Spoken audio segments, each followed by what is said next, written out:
नमस्कार विद्यार्थी मित्रांनो, परत तुमच्यासाठी 3 महत्त्वाचे इडियम घेऊन आलेलो आहे. त्यामधली पहिली आहे to cry for the moon. To cry for the मूनचा अर्थ होते to expect something impossible, unrealistic और unattainable. To ask for something which is unrealistic, unattainable और इम्पॉसिबल. अशा एखाद्या गोष्टीची मागणी किंवा अपेक्षा करणे जी अशक्य आहे, जी मिळवल्या जाऊ शकत नाही. Expecting full marks without studying is like crying for the moon.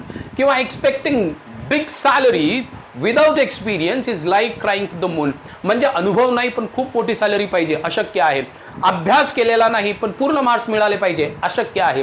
त्यानंतर सेकंड जी इडियम आहे ती आहे फॉल फ्लॅट.